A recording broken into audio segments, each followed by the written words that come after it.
What's up, Starcraft fans? Today we're doing the tier list for Memorable Boss on Void Launch. Brian, let's hear the Mutation. Void Launch is the map where we have to shoot down Amon's shuttles. There are 7 waves of shuttles, which increase in size, number of prongs, and escorts. We cannot let more than 4 shuttles escape, otherwise we lose the game. Enemy heroes escort attack waves and shuttle waves. Destroying an enemy hero or hybrid releases a shockwave that temporarily disables your units from attacking or using abilities. We have Edwin Home and Joni Call with us today. How are you guys? Getting by. The sun is shining. I'm a happy man. That makes 3 of us, apparently. I was really happy earlier, actually, because I'm on 3 hours. I tend to be happier when I'm on fewer hours of sleep. Anyway, Joni, how do we rank the commanders this week? This is a great mutation. Void Launch is my favourite map as well. I think it's a great map too. Notably with this map, you've got like one disastrous wave right at the end, which is just catastrophically difficult. When you combine that with 2 mutators that synergize really well. So Heroes from the Storm, we will undoubtedly get into stuff like the timings of that later and specific mechanics to utilize and exploit for each of the individual heroes. But when you add Moment of Silence to that, whereby every heroic unit you kill creates sort of the cone of silence around them, that you start getting into some really, really potentially problematic territory. Very simply, how well do commanders deal with that? But it is not a simple thing, as I've no doubt we'll go into. What do you think, Edwin Home? Yeah, this map only has 1 wave. The last one, Here's the Storm, kind of makes it. This mutation has a lot of waves. A lot of waves. waves. More so. A whole bunch of waves of varying difficulties. And a lot of times it's balancing, putting just enough in to stop, wave 2 without dying to wave 3 and so on and so forth. That's true. Abathur, where do we have him? Abathur is all right this week. He has Brutalisks, which are pretty tough upfront tanking. He has healing, which is good. He has pretty good damage output. He eventually has Swarm Hosts, which are basically infinite tanking as long as you keep them back enough to not get nuked, or have Artanis jump on top of them, or have Kerrigan use her ultimate, whatever it's called, I can't remember, on them. Apocalypse. It's a little harder to be completely distant with the Swarm Hosts, I think, in this particular case, especially because of Artanis, because man, does that guy like to jump around. So he could very easily jump on top of your Swarm Host and everything else goes south very quick. So you can also just go for like an air army, would probably do pretty well here. Getting up to a decent setup is going to be kind of the big challenge, I think, with Abathur. But if you can manage that and get set up into the late game, you have things like Vipers and whatnot, you're not going to be in too much trouble. So I had him in B tier. What do you think, Joni? Yes, I was in agreement with B tier, and I think that ET summed it up nicely. Abathur is strong in the late game if you use him correctly, i.e. throwing in Vipers into the mix, making sure that your Swarm Hosts are not getting charged down by, the sort of jump and jump up and get down of hero units like Artanis. Obviously, utilizing Swarm Hosts can be very, very useful, using the Locusts to taunt out Nova's nuke, for example, or Kerrigan's ultimate. So some significant advantages of playing with him, but getting there is problematic. The ramp in the early game, the 5-minute wave of Dehaka and Tychus, can be really problematic. Dehaka's ability to yank stuff around, coupled with Tychus's sort of pure damage output, does make it a dangerous wave. Toxic Nests do a lot of work to help alleviate some of that early game pressure, so they are definitely a bonus. But really, really crucial here is your ability to farm prior to that 5-minute wave. So yeah, I had Abathur in B tier as well. Yeah, both of you had Abathur in B tier. Let's put Abathur in B tier. One thing, actually a few things I'd like to add. Abathur's most important unit is not the Swarm Host, it is the Viper. Because how you use the Viper is you use Disabling Cloud, which will not only prevent the heroes from attacking, they will also slow them down and allow you to just deal free damage, especially you and your ally. In the early game, you need to go to the top right side of the map, the high ground near the second bonus objective, and then farm biomass there. You definitely want to get your first Brutalisk before the 3-minute wave. That's where Raynor hits. And then the critical one is the 7 Actually, I don't think it's the 7-minute wave anymore. It's the, I think, 10-minute wave. The wave where Nova hits, basically. Yeah, Because she 10 minutes for Nova, has yeah. snipe, and those are very painful for your brutal. She can chain them. Pew, pew, pew, pew, pew, pew, pew, and deal so much damage to your brutalisks. So you definitely want ultimate evolutions by then, and probably a Viper. That is, I would say, what you need as Abathur. Sormosts are great, but not as critical as Vipers. Abathur, B tier, prestige wise, what do you think? Second one? Or no prestige? Yeah. Second one? Yeah. All right. Moving on. Alarak, where do we have him? Alarak is one of those commanders with this mutator where he, in theory, has a decent toolkit to deal with stuff. However, executing that in practice, in terms of having the awareness, the APM, etc., to be multitasking with Ascendant, with Alarak himself. Potentially there is the option to play P1 here, I think, with Wrathwalkers as well, using the mothership as a cooldown, etc.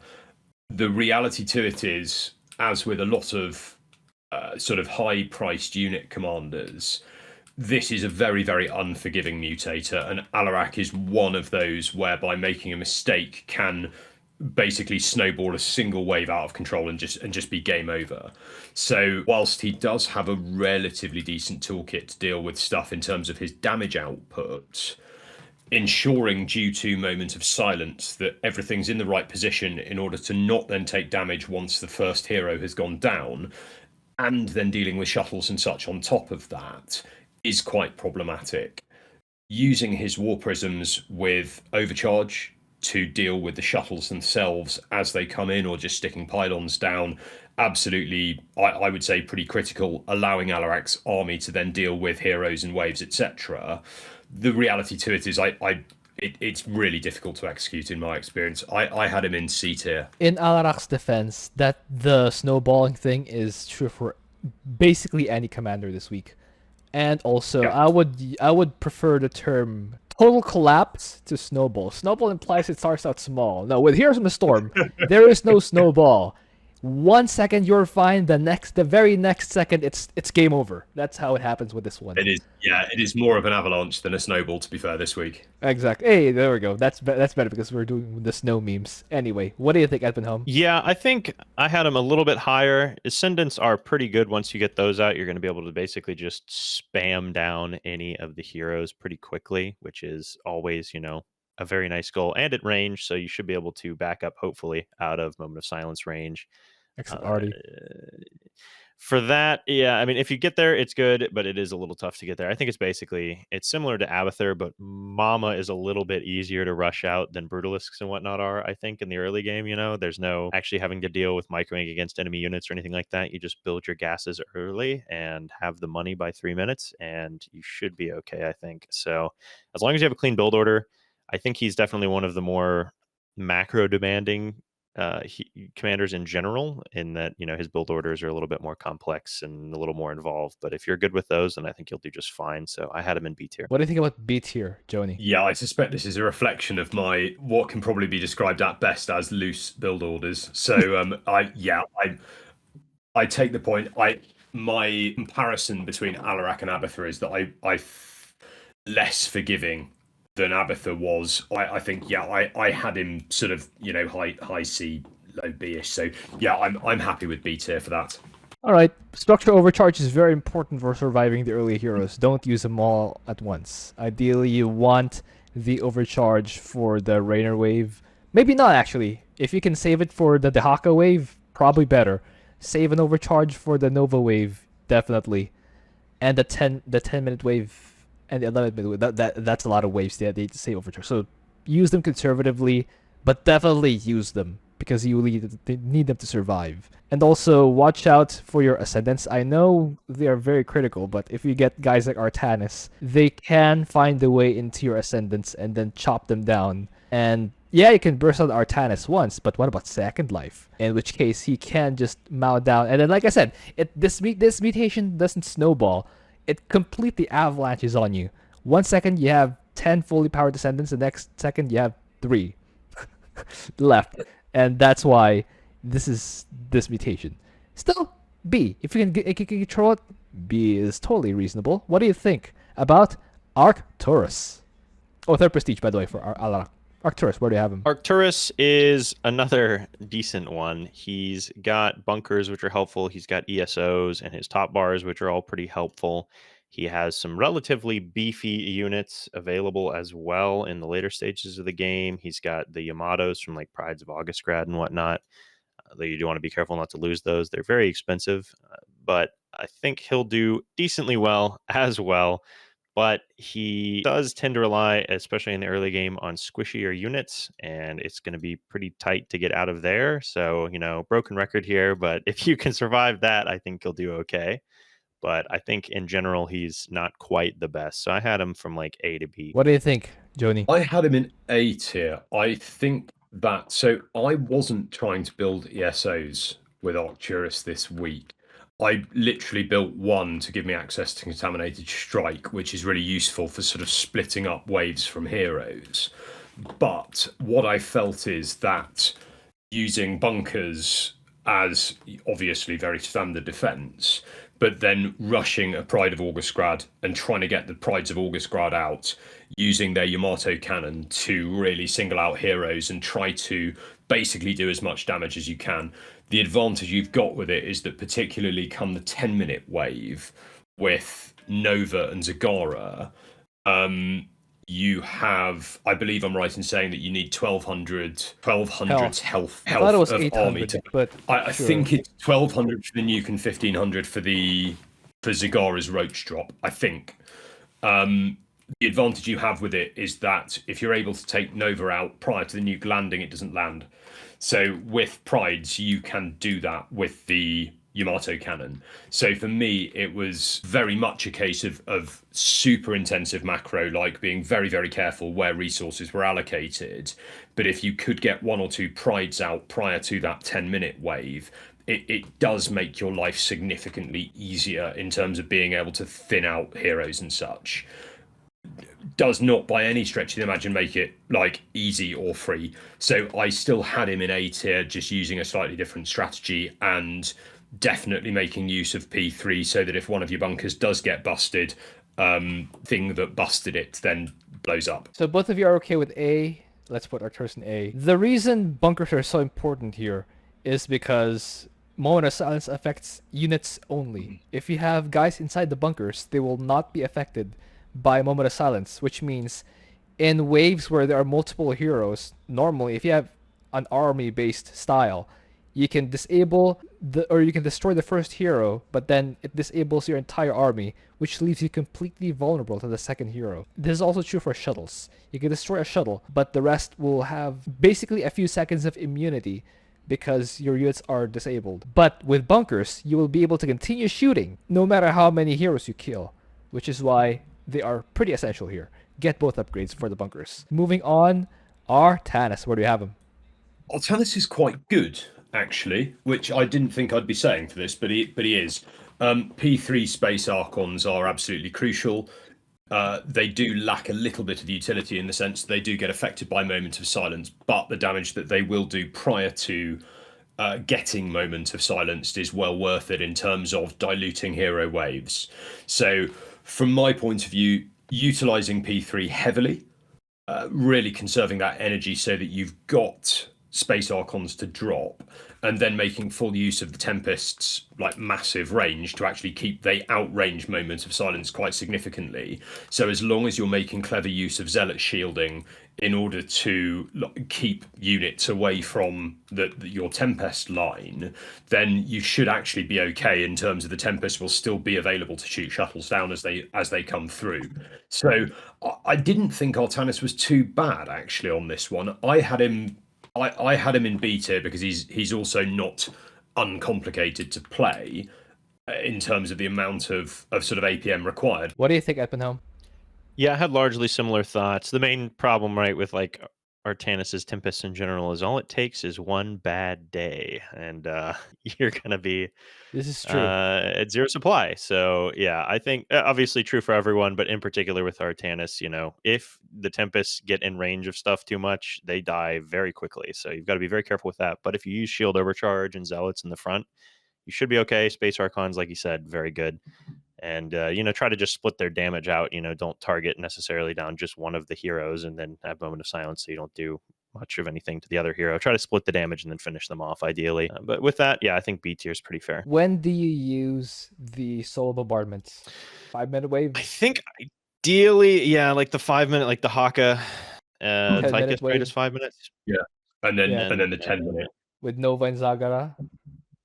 Yeah. Yeah, then- Nova's disappointingly tanky given how fragile your own Nova hero unit is. So whilst there's no guarantee that you will kill outright using solar bombardment, you should be conserving enough energy to be able to basically drop your space archons in the middle of it to at least sort of maximize damage to heroes as they come through. And then again at the 1645? Yeah.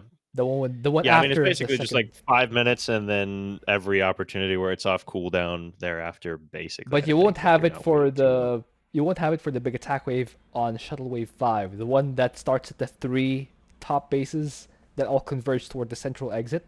You won't have it for then because that's a 1920 wave, which means the solo bar is still on cooldown. But Yeah, you will have it for I think that means you should have the last wave though. Yeah, you can have. Yeah, you're for the probably last using wave. like Shield Overcharge Space Archons on the converging wave, and then I think you can still use it for Bombardment that on the last. 21-minute wave, and then again you'll have it available at Yeah. like the very end, 26, or just save it for the very end. Then just yeah. Okay, so B tier for Artanis, 3rd prestige. For Arcturus, 3rd prestige also. Dehaka, where do we have him? Yes, Dehaka. A hero appears from the clouds above to save us from A and B tier. Dehaka is really good. He can eat himself, which is handy. Not anything else, but at least something. And pack leaders are pretty insane, although, don't just expect that a pack leader is going to solo clear waves like he usually can. Mervar might be able to, but Glevig and Dikran will get chewed through if they're just by themselves on some of the waves. So do still need to help those out, micro them, be a little careful with them, but they will do extremely well. You can have creeper hosts and primal hosts if you want some like more steady tanking and damage. Just be very careful to keep the creeper hosts well back from things like Artanis, because again, he likes to dance all over the map. And if you do that, you'll be okay. And then you use creeper hosts to kind of just snipe the shuttles while you're dealing with the big waves of heroes with primal pack leaders and Dehaka himself. So I think he's pretty good. He's in S tier for me. What do you think, Joni? Yeah, very similar feelings. Massively helped on this one by the fact that pack lead is not affected by Moment of Silence. So that's a massive boon to your play. And exactly as ET said, like the reality to this is the waves of heroes that come at you ramp into Hacker's instance. They ramp slowly enough power-wise that as pack leaders become available to utilize, you can, and the pack leaders in the early game don't get overwhelmed by the strength of the waves coming at them, if that makes sense. So basically, by the time you're like fully up and running and got creep hosts out, etc., and ready to really sort of put some hurt down on Aemon's forces, you can get there relatively straightforwardly using your pack leaders basically as sort of meat shields for the rest of your forces as they build. So an S tier as well. All right, unanimous S tier. Dehaka, the first one. Prestige-wise, second one, right? Yes. Yep. Phoenix, where do we have him? Phoenix is a difficult one. My sort of natural anti-Phoenix enmity came out this week, and in sort of trying to test this solo, which I'm not really equipped to do anyway, just had a pretty torrid time reading P2. Then everyone is at least putting down really, really significant amounts of damage prior to sort of dying, replacing everything within like decent time frames, etc., making sure that your shell farm is close enough without certain heroes, Artanis, etc., sort of diving on it or it getting accidentally nuked, etc., is again slightly more problematic than you may want it to be. But he does have like a reasonable toolkit to deal with it. I sort of equated him to to Alarak to a certain extent on this, in the sense that basically his damage output / fragility mean that you're, being as careful as you can get away with being less careful. With Fenix, he just doesn't have quite the same offensive toolkit in terms of dealing with shuttles as well. So Moment of Silence, a big problem for him. Utilizing swift cooldowns, I would recommend utilizing the Dragoon suit second in order that you can then burst down shuttles as and when you need to, is pretty sensible. I had Fenix somewhere between sort of B and C tier. What do you think, Espenholm? Yeah, Fenix has the advantage of not caring too much about things like the nuke and apocalypse and whatnot, because you're not actually risking that much at a given time with P2. And the units are all relatively fast enough to get out of the way of those kinds of things. And you have your Phoenix suits, which are handy as well. You can freeze units with like the Arbiter suit to kind of cut waves into pieces and deal with them as needed. So he's okay. He does all right. He's one of those ones that's kind of solid throughout, but never peaks. Kind of like, Abathur and Alarak both have like, eventually they'll hit the point where they're unstoppable. Phoenix, you pretty quickly hit your ramp and you never really get better from there. You get like, slight ability improvements for each one, but it's not that big of a power ramp beyond that point with P2. But he's stronger throughout the game on average, or he's strong enough throughout the game on average that I think he's okay to be in B tier. All right. By the way, for the commanders we've mentioned so far, without exception, you want static defense at the exits for all of them, right? Yeah. Not a single exception so far. Not even We're Dehaka. getting to the exception here soon. I was going to say I don't think there's any exceptions really, because you need those buildings that are not affected by Moment of Silence. All right. So both of you have him in B tier, right? Yeah. All right. Second prestige. I'm a little iffy about air comps for Phoenix, but I guess that's true for every week. Han and Horner, where do we have them? Han and Horner are bad. They are very squishy in general, and then their very powerful capital ships are also very squishy in general. And oh goodness, give me one sec. I have a call coming in. Unfortunately, the very beefy, expensive units Han and Horner has still aren't actually that beefy, expensive, or useful. Like the battle cruisers are not remotely the same as a Pride of August grad would be. Airstrikes are okay for helping to clear waves around the heroes, but they're only going to do a little bit of damage really to the heroes, not as much as you would hope for realistically. Her top bars are her only real like good help, but you have to be pretty careful about using those at the right-ish times when you're getting decent value out of them. Yeah. But yeah, I think it's going to be a pretty tough time. Too squishy in general as an army, not enough damage output without losing units here to all of the heroes really. There's not any heroes that it's like, oh, he can handle, Han and Horner can handle these pretty well. Except I guess Karax, probably would do pretty well because, airstrikers, building damage from airstrikers. So yeah, I had them in E tier. What do you think, Joni? I didn't think they were quite that bad. I had them in D tier, although I can completely appreciate the argument. I had very similar feelings. Reapers are very good against heroes. Mag mines are very useful for being able to drop a load of them on shuttle waves, sort of as and when things get a bit clearer. So taking out shuttle waves isn't too bad if you're using mag mines. All of that leads me to the conclusion that P1 is probably the way to go here. With all of that being said, what ET has said is all totally valid. So I do think they're going to have a hard time. I think you need to be really, really careful in terms of the timing of utilizing your top bars. Didn't think they were quite sort of E tier redundant. I had them in D tier, but I'm happy to be swayed. What do you think, Edmund, about D tier? I guess it's fine. They do have missile turrets. This is like one of the few times where you actually should bother building missile turrets as Han and Horners. So you can kill the outer shuttles and even the middle shuttles with those in theory. All right, both of you had them in D tier, or at least okay with D tier. So let's put them in D tier. One minor thing. You said that Reapers are good against heroes. I thought you said Hellions. I would have agreed with Hellions because they had the tar bomb thing, which will slow stuff down. I guess Reapers will... So Reapers do a lot of damage to heroes. So my theory around using Reapers is they're A, pretty easy, B, pretty quick to replace, let alone being quite cheap.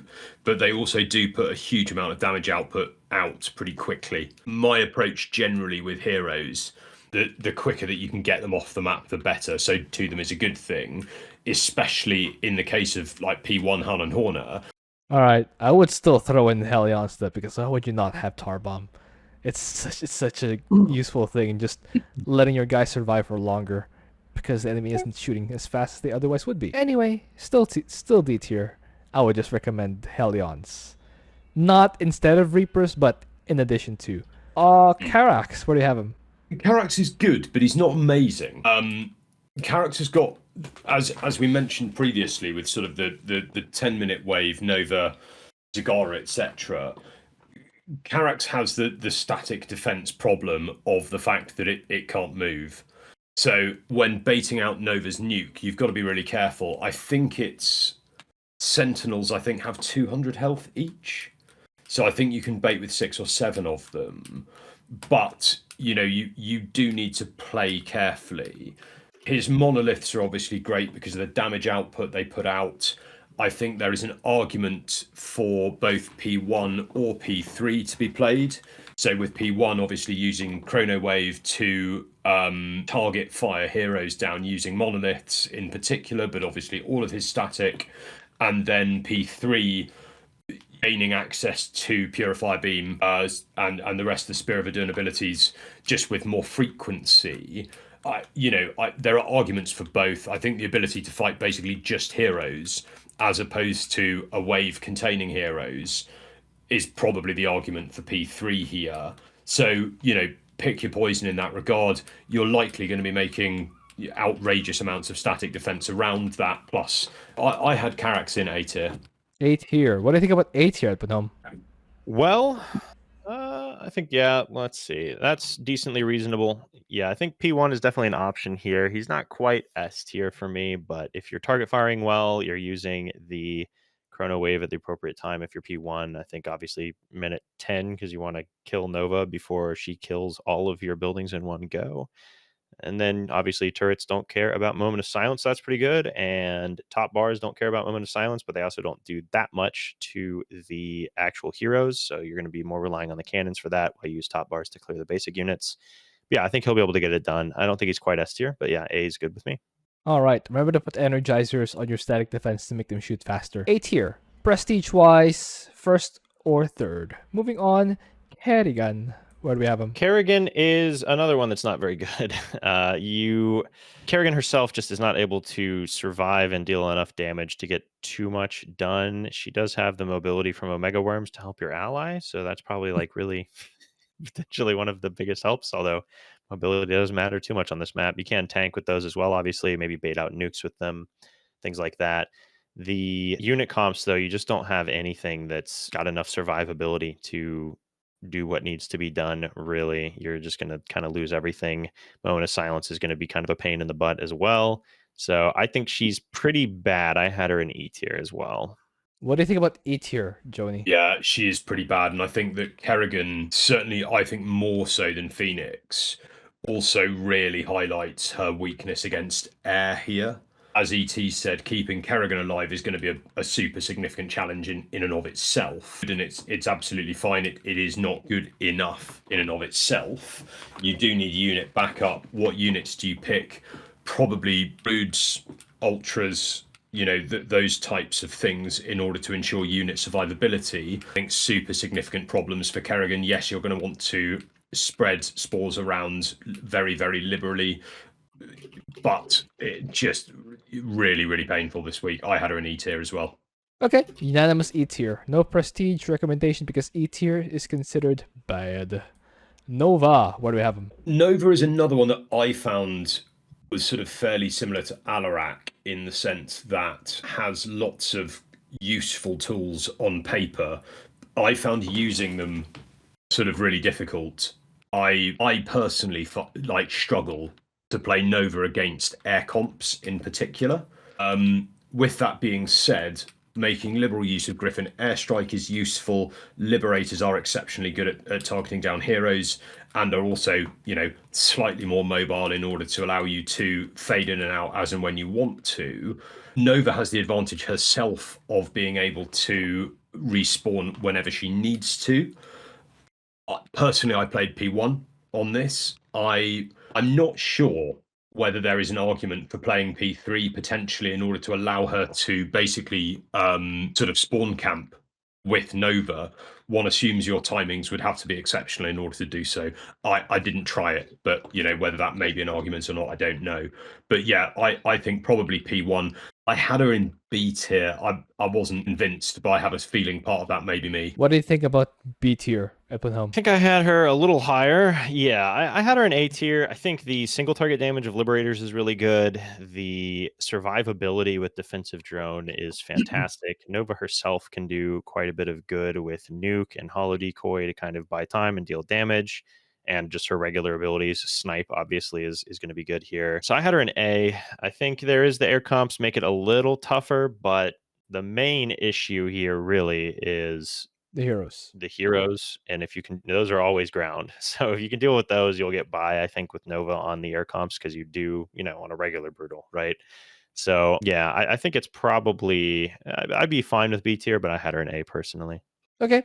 Both of you are fine with B. Let's put Nova in B. Prestige wise, first or third? I think probably 1. First one. Yeah, I think 1. You want it more Ravens, more Liberators, and shotguns handy to have, especially with the shield Nova gets. That's even more tanking, right? So yeah, defensive drone on Nova will help her survive, or at least long enough so that her Liberators can finish off the heroes, while Nova is still basically anchoring the ground, alongside, of course, the Raven turrets. For the air, you can always use airstrike, or in the uttermost need, you can always spam the Seeker missiles from the Ravens when the shuttles are all converging very near the exit, because once they're all clumped up, you can send a wave of Seeker missiles and basically eliminate all the shuttles without having to fear getting moment of silence. Because yes, you can, but at least the shuttles are gone. And also, every time the enemy Nova tries to nuke you, you can just pick up and land and then resume the fight. Nothing to fear from stuff like Apocalypse or the Nova nuke. So, anyway. And not just you, but your suicidal ally as well. Yeah, assuming they have an army. Come on. That's true. Yeah, they probably already lost it well before the 10-minute wave. And assuming they're not Karax. And I assume that a lot of people will go Karax here. Anyway, because Karax is good. Anyway, Nova, B tier. Prestige-wise, first one. Raynor, where do we have him? Raynor is another one I did not have a particularly high opinion of. He does have bunkers, which are nice. Spider mines can do okay work, but in general, Raynor just doesn't have enough survivability and firepower. His top bars are not nearly as good as like a Minsk, who has bunkers as well. And yeah, I think it's just generally not going to be a fun time for Raynor. I don't think he's as bad as some, like Kerrigan, but he's not great. So I had him in D tier. What do you think about D tier, Joni? Yes, it's not a fun time, but it's not sort of quite catastrophic.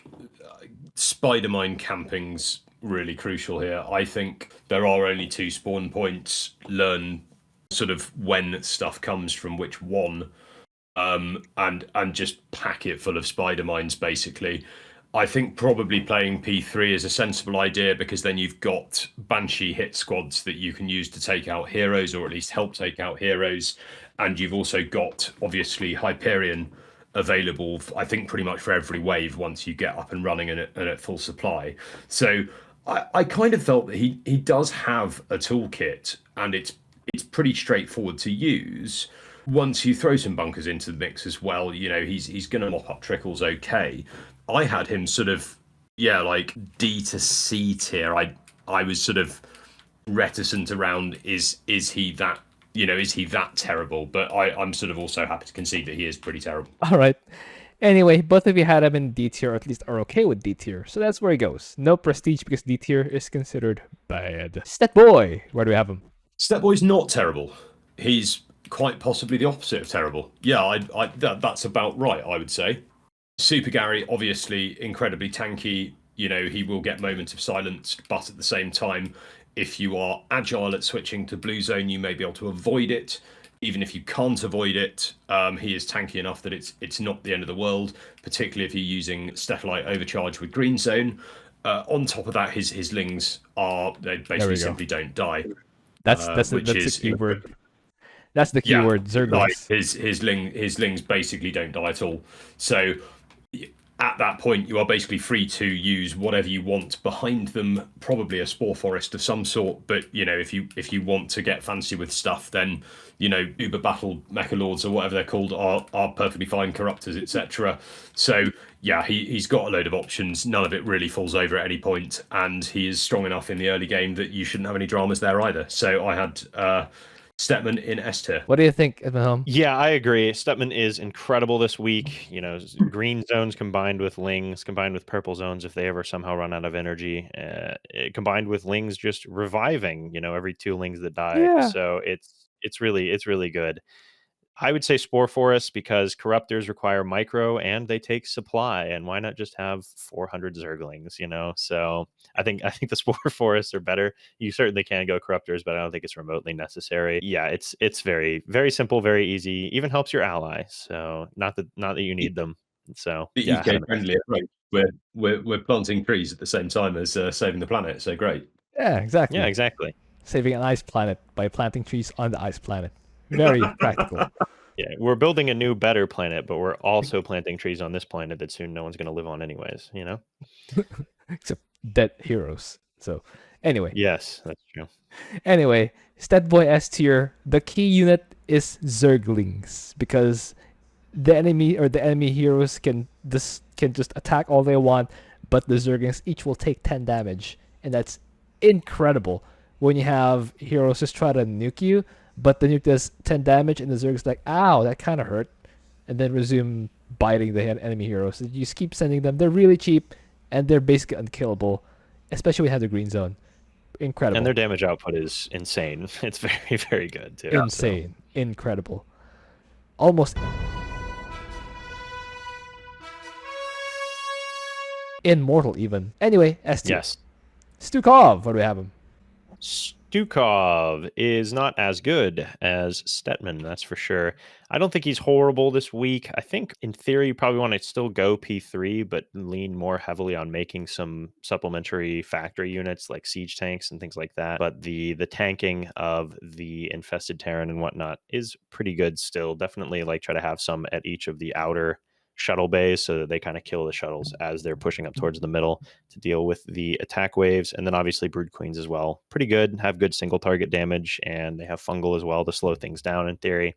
But he's not great. I think he's okay. So I had him, because of the early game in particular, I had him in B tier. All right, what do you think, Joni? Stukov's got some sort of tricks and tactics which enable him to deal with magician. Stuff. Yes, tricks. Yeah, it's it is an interesting one that if you're playing P3, so I only had time to playtest this with P3, and you do have to be surprisingly careful of your units, which is sort of not really something that you would associate with Stukov, but particularly in the early game before you're hitting that real critical mass of things, you actually do need to be quite careful around sort of what you're deploying at what point.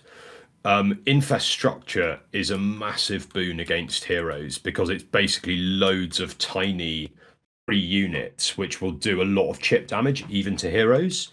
So infrastructure is really, particularly with a lot of the hero units, like they are, quite large damage, single target, etc. So the ability to overwhelm them with lots of small units is really useful. And whilst you're still ramping in the early game, using infrastructure is really, really handy. Not to mention, obviously, you do have the other cooldowns as well. The only thing actually that I didn't get to try with Stukov this week, because I haven't had time, and I've been trying to sort of theory craft this in my head to work out how viable it actually is obviously his P1 Diamondbacks are, their damage output's absolutely incredible. I suspect you would probably hit the same problem in terms of a power ramp on it, and you would lose them. But kind of just curious, but I didn't think he was brilliant in terms of the playstyle that I tried. I had him sort of C to B tier. C to B. What do you think about? Oh wait, yeah. What do you think about C, Epenham? I mean, I know you both had him in B, but I'm wondering because we don't have a C yet. Yeah, I mean, looking at the other heroes in C, I think Stukov is better than they are. Other commanders in C? I mean, Exactly. Yeah. There's nothing, so he's better, right? So he should go in B, right? All right, both of you had him in B. Let's put Stukov in B. Prestige-wise, first or third? I would say probably third, because Right. again, you want to have I the haven't- just tanking of the free units and the damage of the paid units behind the paywall The behind. paywall. Yeah, No, I haven't had not like the this was the paywall. one that I haven't tried, and I'm really intrigued. I'm genuinely really interested to see. Particularly if anyone has soloed it with P1 Stukov, I'm really intrigued. Actually, your pages are behind the free wall because the infested are free. So it's the free wall, not the pay wall. You know. Moving on, Swann. Where do we have him? Swann is decent. P1 laser drill does really well, particularly against heroes, because it slows them and the splash damage destroys everything around them. I find that keeping factories alive is harder than some players find it. So again, this may be a skill issue on my part. This may be a factory issue, but I find that maintaining vision for the laser drill on the heroes is harder than it ought to be. So that kind of is what it is. With that being said, his combination of really good static plus laser drill on heroes, allowing you to effectively slow them down to such an extent that you can deal with them hopefully before they hit anything. You do still run into Karax-esque problems of if all you're doing is laying down static and building factories. In theory, this stuff ought to deal with them, but if they do encounter your static, you might still end up in trouble.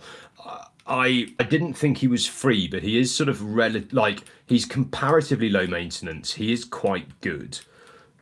I didn't find him as easy to play as I'd potentially hoped he would be. So I had him in A tier. What do you think about A tier at home? Yeah, I had him a little higher than that. Laser drill's pretty good. You could go P1 with the factories to slow the heroes and just kind of hit them forever. You've got turrets, which are quite good. Don't care about moment of silence as well, and are just generally very good on this map with the free repairs as well.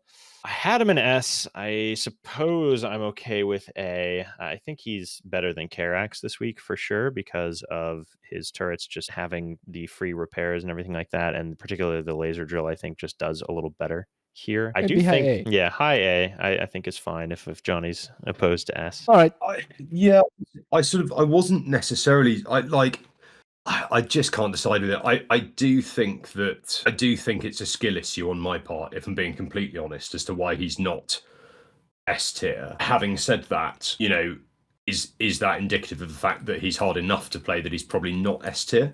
So I don't know. I certainly found him to be harder to play than anyone else I've got in S tier, but also easier to a certain extent than a lot of the people I've got in A. So I think if ET wants to make a last ditch plump for S tier, then I'm happy.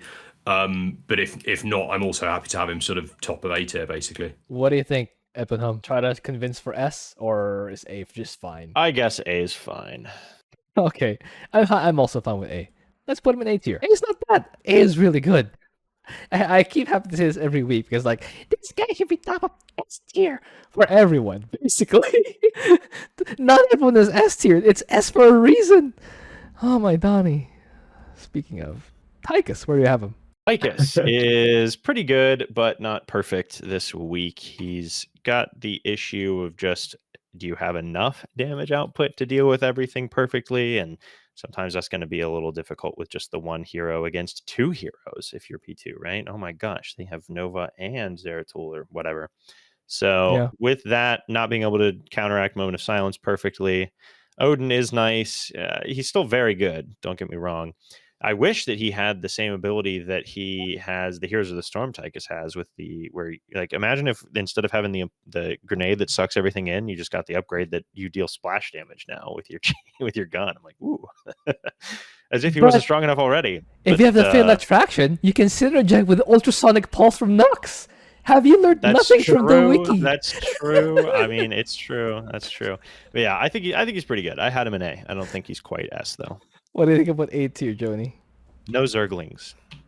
He doesn't have Zerglings. Yeah, he doesn't have lings, and therefore he's not S tier. No, I agreed with A tier. I think that Tychus is super frustrating to play this week, particularly with P2, because you do have to be absolutely on top of it. He will still get pulled around by Dehaka, but he also does enough damage output that he shouldn't have any dramas sort of dealing with that anyway.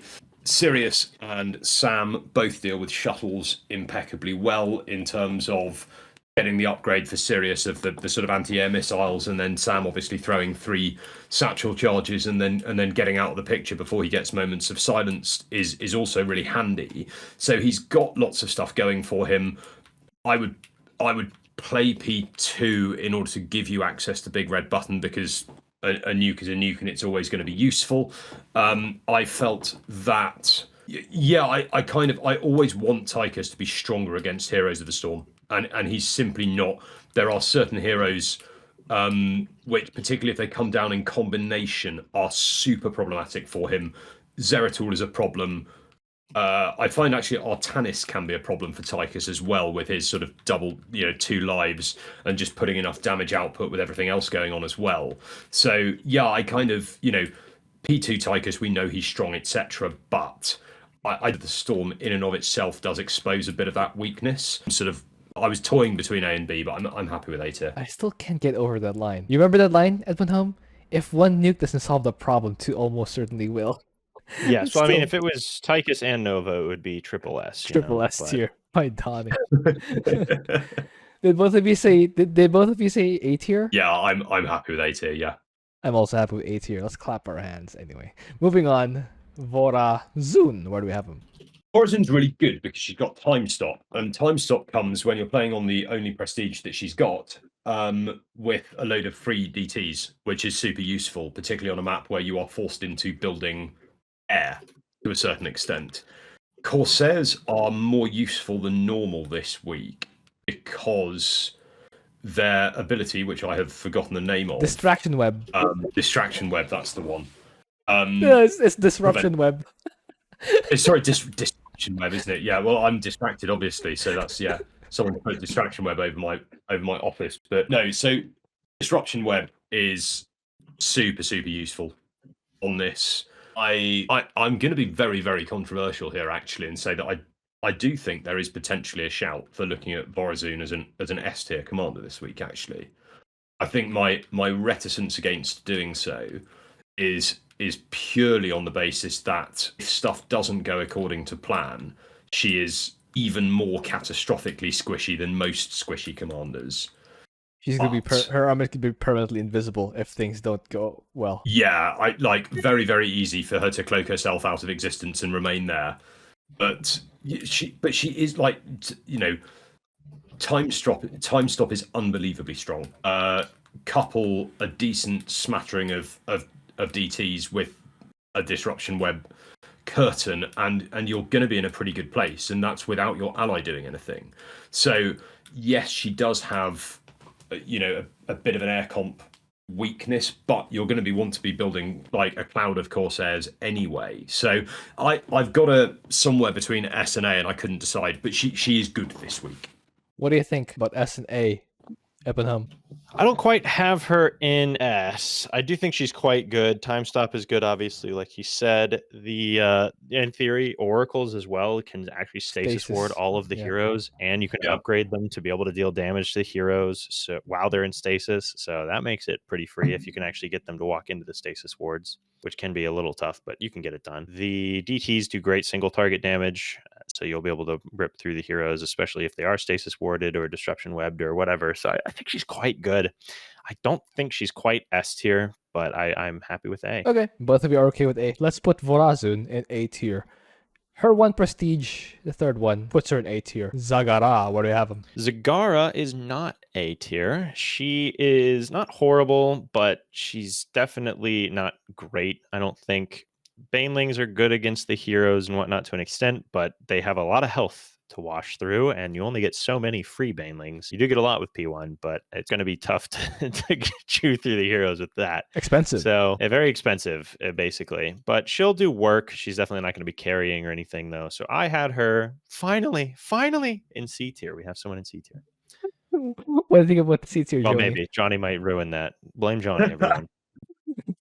No, I'm not going to ruin it. Actually, I'm playing the game this week. Okay, I've been out for a couple of weeks. I'm not here to cause any trouble. I'm just here to make a nice tier list, and that's it. All right. I had her in C tier as well. I think that, like ET said, if one does seek to play P1, you are going to struggle if you are. Hang on a minute. I'm getting there. I haven't finished talking yet. You are going to struggle if you are seeking to rely on sort of exploding units alone, because your eco is just going to be damaged. Her Zerglings are very good. Their sort of range of abilities they put out significant damage.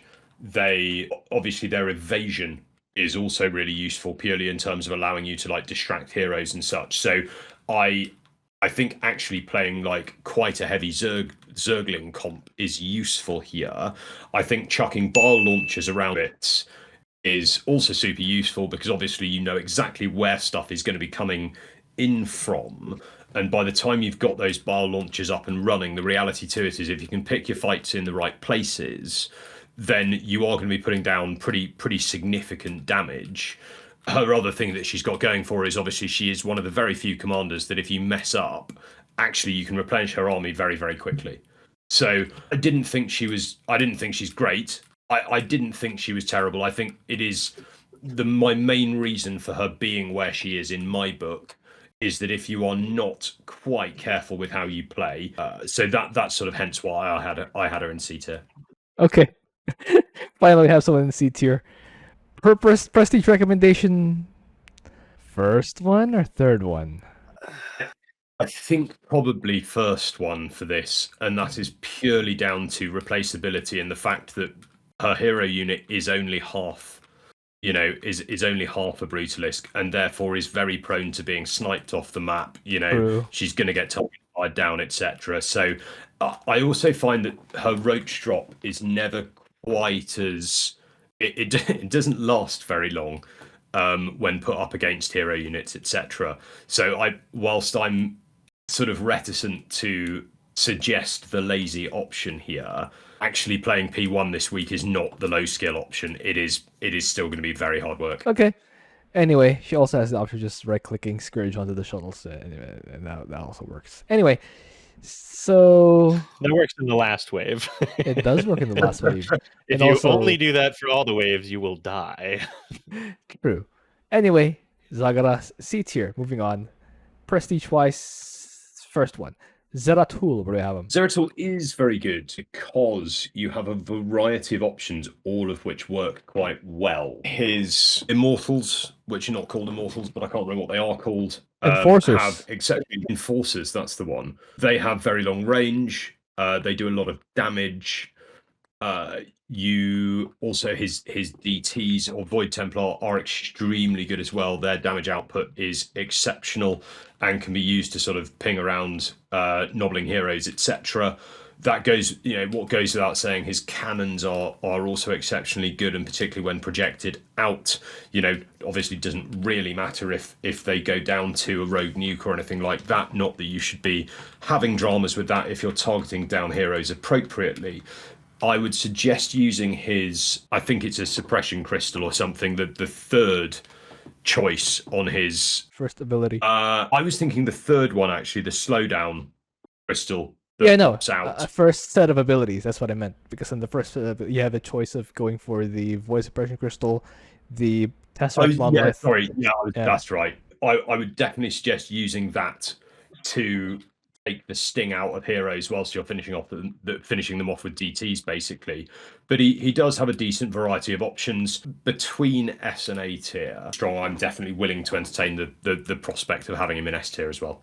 What do you think, Home? No need to worry about entertaining that. I don't think he's S tier quite. I do think he's quite good, though. It's funny, you could almost make an argument for P1, because then you could just super cloak when you reach the enemy wave and just target down the heroes before super cloak ends, and that would probably actually do okay. I think you probably don't want to do that, but it is an option. It's out there. Someone do it, not me. I think Moment of Silence lasts longer than the super cloak, so I'm not sure about that. Yeah. That's true, but if you have stalkers, you could target them down, blink away, come back in. I think the radius of the super cloak is big enough. Yeah, that'll work. But and you Sure. get triple blink with the third, artifact charge. So Not one. there's definitely not 2, 3 blinks. but 3. But yeah, someone else that's not me, give that a shot and let me know how it goes. But yeah, I think he's pretty darn good. I think he's definitely A tier. I didn't quite have him in S though. All right, A tier for Zeratul. Prestige wise, second one or no prestige? Second, yeah. You want. I think you want that ramp on him. All right. Yeah, I think so. Do we have a double S? No. Not at all. I mean, Stetmann, all you're doing is making Zerglings and A moving with them. What's different, right? Top of I S. don't know.